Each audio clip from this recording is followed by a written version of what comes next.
Hi hello welcome back to your YouTube channel. ఈరోజు మనం chicken noodles తయారు చేసుకుందాం ఫ్రెండ్స్. ఫస్ట్ ఆయిల్ పోసుకొని ఆయిల్లో చికెన్ మంచిగా వాష్ చేసి మ్యారినేట్ చేసుకునే చికెన్ వేసుకోవాలి. మ్యారినేషన్లో ఎగ్, కార్న్ఫ్లోర్, కొంచెం ఉప్పు, కారం వేసుకొని మ్యారినేట్ చేసుకోండి.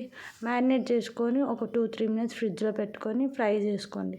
ఇంత ఫ్రై అవ్వాలి. బాగా ఫ్రై అయిన తర్వాత నూడిల్స్ బాయిల్ చేసుకోండి. కొంచెం సాల్ట్, ఆయిల్ వేసి బాయిల్ చేసుకున్న నూడిల్స్ని కూల్ వాటర్లో వేయండి. కూల్ వాటర్లో వేసి ఆయిల్ పోసుకొని మొత్తం ఆయిల్ అంతా నూడిల్స్కి పట్టేలాగా మిక్స్ చేయండి.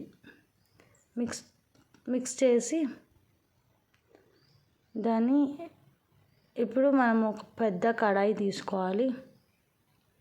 మొత్తం ఆయిల్ మొత్తం పట్టాక కడాయి తీసుకొని కడాయిలో ఒక 3-4 టేబుల్ స్పూన్స్ ఆయిల్ ఎక్కువనే పడుతుంది ఫ్రెండ్స్. ఒక 3-4 స్పూన్స్ ఆయిల్ వేసుకొని కడాయి అంతా పట్టేలాగా స్ప్రెడ్ చేసుకొని ఒక 4-5 ఎగ్స్ వేసుకోండి. 4-5 ఎగ్స్ బ్రేక్ చేసి వేసుకున్న తర్వాత ఎమ్మటే మిక్స్ చేయకండి. కొంచెం వెయిట్ చేసి అది ఉడికిన తర్వాత మిక్స్ చేసుకోండి. బాగా మిక్స్ అవ్వాలి. మొత్తం ఉడికిన తర్వాత మిక్స్ చేసుకొని ఇప్పుడు మనం చికెన్ వేసుకుందాం. చికెన్ పీసెస్ చిన్న చిన్నగా కట్ చేసుకోండి ఫ్రెండ్స్. కట్ చేసుకున్న చికెన్ పీసెస్ వేసుకున్న తర్వాత మనం ముందుగానే కట్ చేసి పెట్టుకున్న onions, chillies, carrot, cabbage, beans, capsicum మొత్తం అన్నీ వేసి ఫ్రై చేయాలి. ఒకసారి బాగా ఫ్రై అవ్వాలి ఫ్రెండ్స్. పెద్ద కడాయి అయితేనే బాగుంటుంది. దీనికి చాలా టైం పడుతుంది ఎందుకంటే వెజిటేబుల్స్ ఫ్రై అవ్వాలి. మనం మిక్స్ చేస్తూనే ఉండాలి, ఆపొద్దు ఎక్కడ కూడా. హై ఫ్లేమ్లో పెట్టి టాస్ చేసుకోవాలి. బాగా మంచిగా టాస్ అవ్వాలి. మంచిగా క్యారెట్ పీసెస్ అవన్నీ ఉడికిన తర్వాత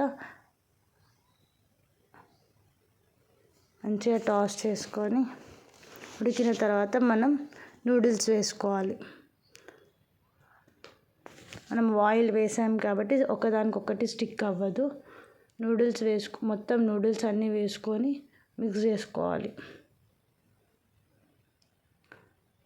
ఆ నూడిల్స్లోకి ఆ పీసెస్ అంతా మొత్తం అన్నీ కలిపేలాగా కారం, ఉప్పు, కొంచెం టేస్టీ సాల్ట్,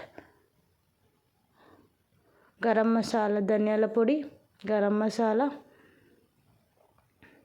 వేసుకొని కలుపుకోండి.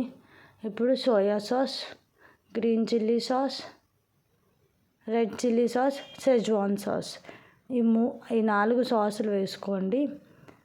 చాలా టేస్ట్ ఉంటుంది ఫ్రెండ్స్. మొత్తం బాగా మిక్స్ అవ్వాలి. హై ఫ్లేమ్లోనే టాస్ చేసుకోండి. మొత్తం మిక్స్ అయిన తర్వాత కొత్తిమీర వేసుకోండి. కొత్తిమీర వేసుకొని కలుపుకొని స్టవ్ ఆఫ్ చేసుకోండి. ఇప్పుడు టేస్ట్ చేసి చెప్తున్నారు ఫ్రెండ్స్. మా శ్రీవారు, మా పెద్ద మామయ్య, మా అక్క చాలా బాగుంది అంటున్నారు. ఇప్పుడు మా కన్నయ్య కూడా చెప్తున్నాడు. Please do like, share and subscribe to my YouTube channel.